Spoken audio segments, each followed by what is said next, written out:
essentially a toile version, which became more of the project in and of itself. Hold on, are we not gonna witness the transformation of that vintage blanket into the coat we've all been anticipating? Wasn't that the original idea behind this entire creative adventure? Indeed, it was. Welcome back, my fellow fashion enthusiasts, to the next chapter in the Master Series Reimagining the Dior Bar Jacket. Our agenda today zeroes in on the evolution of our prototype, sharpening its silhouette, and embracing a philosophy of almost zero waste by utilizing all of the scraps of our chosen material. We'll dissect the modifications that I made post-toile creation. I'll share the innovative construction techniques that gifted our jacket its lovely reversible nature, and share how I fashioned a complete ensemble with minimal waste. I'm Rebecca Thayer, a designer and fiber artist, as well as your guide through this design and creation process. If you're just joining us for the first time, welcome. I would invite you to explore the origins of this video by taking a step back to our last edition in the Masters series, part 1 of this journey, where we draft the pattern and create the toile that ultimately we use in the creation of this jacket today. If this narrative speaks to you, be sure to show your support with a thumbs up and don't hesitate to subscribe. Your engagement fuels our journey as we navigate the tapestry of fashion's past and bring it into the future. I had reached a critical juncture in my creative process, and I was incredibly frustrated. I was meticulously editing this last video and came to a halt as I grappled with the realization that the months poured into crafting that jacket had produced something that was beautiful and a couture level of work. However, it still wasn't the original idea that had sparked this entire process. And on my shelf, untouched, was the vintage blanket just sitting there taunting me. So I closed my laptop, embarking on the final crucial phase of creating a new interpretation of the Dior Bar Jacket. As I shared in the previous video, the drafting of the yellow gabardine jacket unearthed a lot of complexities inherent in the design. I had wanted an elongated peplum on the jacket. However, when I had cut out the yellow gabardine version, I didn't realize how uneven the pieces would be and how much fabric the hem would take up. So that was the first thing I wanted to correct in this final iteration. I took into account the unique texture and the nap or pile on the blanket and meticulously planned the layout of the pieces to ensure hem lengths would match and I could utilize that raw hem of the blanket as the hem while striving for some sort of pattern matching that was visually attractive. Most of my attention was on maintaining the pattern's direction and orientation so that the grain remained the same. Although it was largely quite successful having the pattern match up fairly well. Keeping everything the same grain, that meant that only about 3/4 of the hem of the jacket was already bound and covered. The initial pattern cutout process was completed that evening, and then I dove into construction. Embarking on the construction of this jacket presented a fascinating challenge right from the outset. The fabric was a double-faced fiber with a mesh holding the 2 layers together, which gave it a lot of potential in that either side could be the outward-facing fabric. But unlike some other double-faced fibers, there was no ability to separate the fabric since it tended to kind of tuft off as you tried to separate it. This characteristic of the blanket, being a double-faced fabric and being a little bit more sensitive, brought to light 3 key issues that I needed to tackle right away. First, the inherent thickness of the blanket proved to be a challenge. Traditional seams done with a sewing machine would not only be bulky, but would also detract from the garment shape and would definitely be something you would feel inside the garment. Opting for binding or overlocking would stiffen those seam allowances, and again, were quickly dismissed by me as not the right solution, as they would only exacerbate the stiffness of the seams, a result that would really detract from how soft and easy a blanket coat version of the bar jacket could be. My second option was potentially reducing the bulk of the seams, which means just trimming them down after I had sewed them. However, this approach revealed a new issue: the wool's tendency to unravel at the edges, especially if you don't get really far into that woven bit of the fabric. So to counteract this, I had to find a way to capture both sides of that weave, bring them together in a way that didn't provide unwanted bulk on the finished garment. The final hurdle lay in the versatility of this fabric, which I found quite captivating. I could not decide which face of the blanket I wanted to be externally facing. The solution that I came up with, I would embrace the duality of the fabric and its double-sidedness and make the jacket reversible. So this decision led to a deep dive on traditional hand sewing techniques that could perhaps produce the solution that I was looking for. Experimenting with different techniques on some scraps ultimately resulted in revealing the correct path forward. I employed a prick stitch running through both sides of the seams, but only grabbing the top layer of the blanket as I went on either side. This created near invisible seams, and since it didn't require a seam allowance, enabled that reversible functionality, which I was ultimately looking for when I started this project. This blend of a very traditional technique used in a slightly more innovative way ended up being a hallmark of this project overall, encapsulating the essence of finding a way to make something sustainably in a way that's truly unique.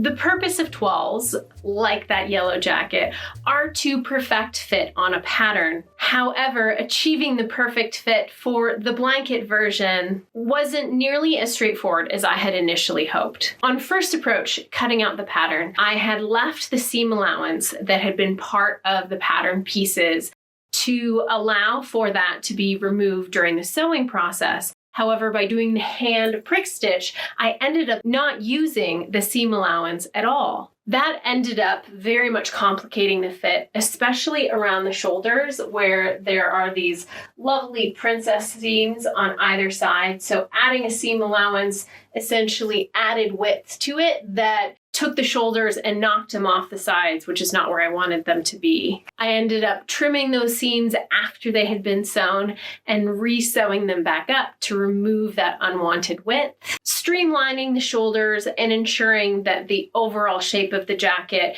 even though most of it is hidden under the collar, still aligned with my ultimate vision for the project. The challenge, however, intensified when I reached the sleeves. Again, I was utilizing the same pattern as I had on the yellow gabardine version, and that had a very slim cut sleeve that really hung beautifully. But when it was translated into the heavy blanket fabric, it ended up being far too tight. That sleeve shape was ill-suited to the fabric, as well as my intended use for this garment, which was as a layering piece. Since the fabric was quite limited, I ended up adding a panel on the underside of the arm to square out the shape of that sleeve and make it a lot wider. And then I ended up using some of what would initially have been a vent to, again, add to that width without having to cut off any of the fabric, since the blanket really wasn't that large to begin with. I then also had to enlarge the armhole itself. A larger sleeve head means it needs a larger space to go into, thereby ensuring both comfort and mobility when wearing the garment. Make no mistake, hours of hand sewing went into this jacket.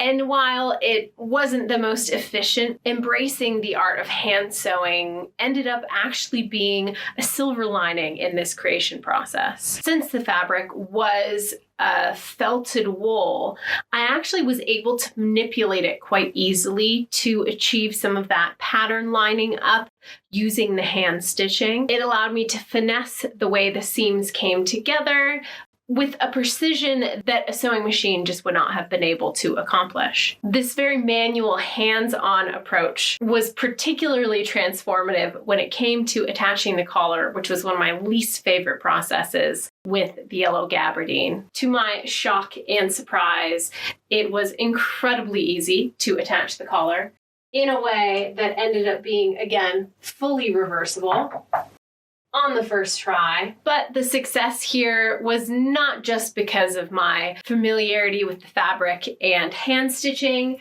It also does have to be attributed to all of the trial and error with the toile and all of the refinements and adjustments to the pattern to make it so the collar piece just fit really nicely with the rest of the jacket.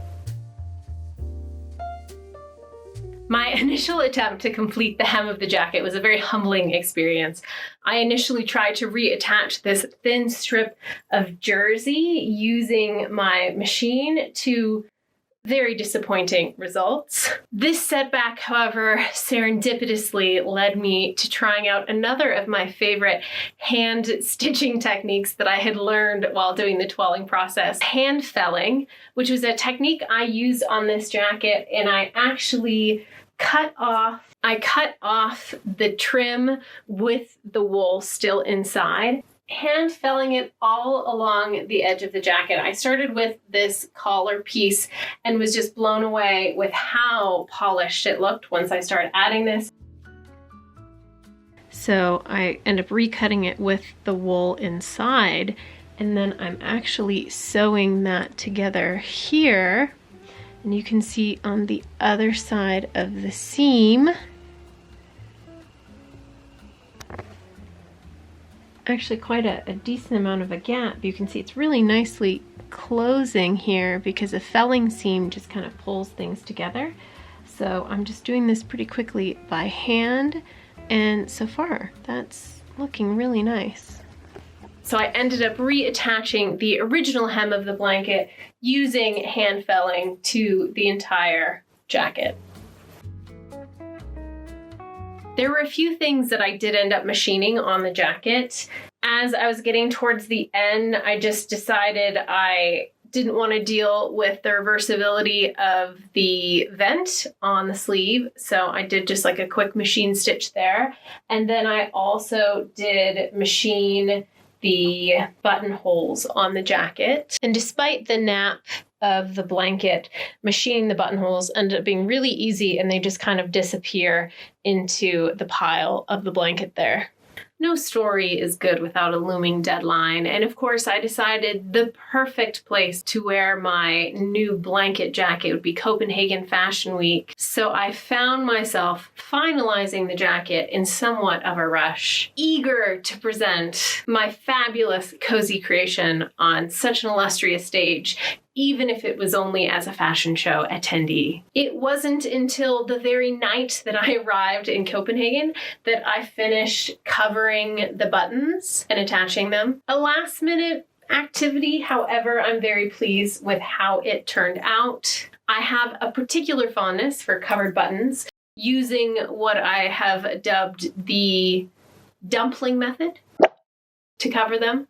This involves stitching around the edges of the button using that covered piece of fabric like you're closing the top of a dumpling, then pulling the thread tight and then stitching it across to ensure it stays in place. It's a technique that served me well both on the yellow gabardine jacket and this one, although this last step is the one thing that prevents this jacket from being fully reversible, as I did not attach buttons on the other side. Despite this, the ability technically to wear this in a reversible fashion really met my initial goals with this jacket while meeting all of my design objectives. Much like my journey with the yellow gabardine jacket, my affection for crafting a couture-style jacket is only surpassed by crafting a couture-style suit. If we remember back to the initial sketch for this project, I had envisioned this jacket with a pair of cargo shorts, but that design choice quickly faced a reality check when I realized how small and limited my scraps were after trying to pattern match the pieces of the jacket. In the realm of sustainability, one of the least effective ways to maximize the use of your fabric is to try to line up a large pattern, which meant that to craft an accompanying piece of the jacket, I had to use one of the most efficient ways to use fabric from a sustainability perspective, which is patchworking. Given this approach, coupled with both my desire to have something that was comfortable and warm, the idea of pairing it with a skirt came into my head, not just as a solution, but potentially as an enhanced accompaniment to this ensemble, since the bottom of the jacket held its shape so beautifully and was so oversized, I couldn't help but want something that was quite tapered and elongating to go with it. For maximum impact, I decided I wanted roughly an ankle length kind of wiggle style skirt, drawing inspiration from the charming effect of a mushroom, assuming that this is a nice mushroom top here, and then that would just be kind of the stem of the mushroom going down. Did I mention that this was a mere 2 days before I was supposed to be heading to Copenhagen? So I embarked on my last minute adventure to toile a skirt. Under ideal circumstances, I would have loved to use a more traditional technique, such as drafting a true skirt block from measurements in order to ensure that my pattern was going to fit right off the bat, and that all of the little nuances of the things that make up a skirt were included in that first pattern. However, I was pressed for time, so I just dove into the experimental phase and attempted to just trace the shapes that I thought would make up a good skirt. I was faithful to the fashion process, and I did make a toile right off the bat that was moderately successful. I thought that this would effectively represent the way the wool would behave, just using a thicker fabric, but I was very much mistaken when I started cutting out the skirt to try to replicate this shape. This vintage blanket that I was using is made out of wool. And with that, it meant that I could somewhat distort it and stretch it by applying heat and water, which is just a characteristic of wool. However, when you wear something against your body, if it is fitted, like I was trying to make this skirt, that means that your body heat and the moisture from your body will also distort that shape. So as I was trying to construct this skirt, it simultaneously kept distorting and stretching in ways that I did not want it to, which made it very challenging to get the shape that I was looking for. So this phase was a reminder that sometimes having challenging obstacles is a nice time for innovation and discovery in the creative process. I switched from creating the shape in the skirt alone to creating the shape in a lining fabric that was cut on the bias to ensure it had some stretch and recovery. Equipped it with a zipper, leaving the hem in its natural raw state, giving it a sort of unfinished elegance. As I pieced together the many different scraps that I had into this skirt, I ended up having to solve for one of the issues that I had had previously when approaching the jacket, which was the thickness of the seams on the reverse against your skin. Now, using my knowledge of fiber arts and wool, I realized that I could essentially refelt the blanket itself by applying a lot of heat and iron with, of course, the pressing cloth in order to make the pile thinner, refelting the fabric back together. And that discovery ended up allowing me to felt down the seam allowance as well as I was machining all these pieces together. The result was a skirt where the seams were surprisingly flush, with the fabric itself, a testament to the virtue of spending time with your fabric and working closely with the properties of the material and learning how to manipulate them in order to end up with a solution that you were looking for.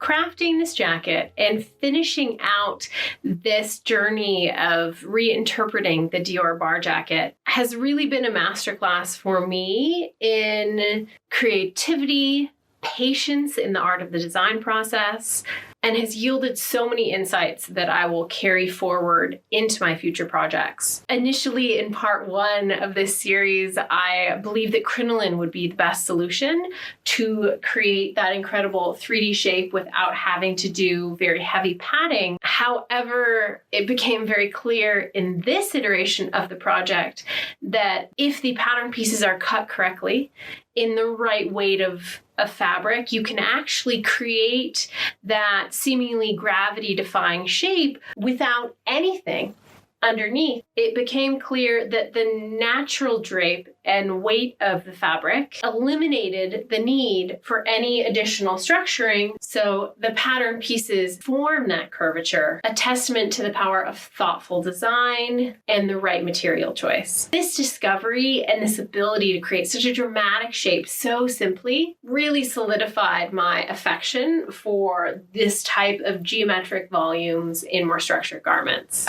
Exploring the construction of the skirt in a pinch also brought to light another revelation. While hand sewing had been my method of choice for the jacket, necessitated by kind of the intricacies of the design that I was going for, the skirt journey had revealed alternative techniques that I could have used that would yield equally compelling results.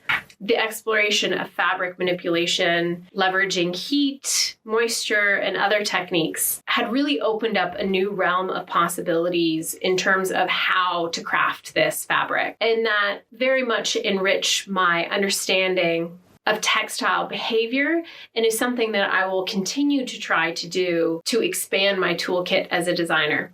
Completing this project and wearing this garment at Copenhagen Fashion Week has been a profoundly fulfilling experience. While the initial version in the yellow gabardine was a significant achievement, no question there, it was the transformation of this vintage blanket into this fabulous statement piece that really captured my creative vision in the final garment. This ensemble is an example of bold maximalism while being comfortable and embodies the essence of fashion as I see it, is the pursuit of creative expression. And this outfit, in every thread, in every way, represents who I am as an individual and as a designer. It has been my absolute delight to bring you along this creative journey. And I hope my passion for this process shines through in everything that I'm sharing with you. But now it's your turn. The techniques and solutions that we explored today were fairly unconventional. Did any of them catch you by surprise? I'm eager to hear your thoughts, so please share them in the comments below. And if you've enjoyed this voyage into the heart of fashion design and sustainability, don't forget to hit that subscribe button and stay tuned because the exploration continues with the Issey Miyake blanket coat, something that you definitely will not want to miss. I'm Rebecca, grateful for your company on this adventure. Until then, keep crafting, keep making, keep dreaming,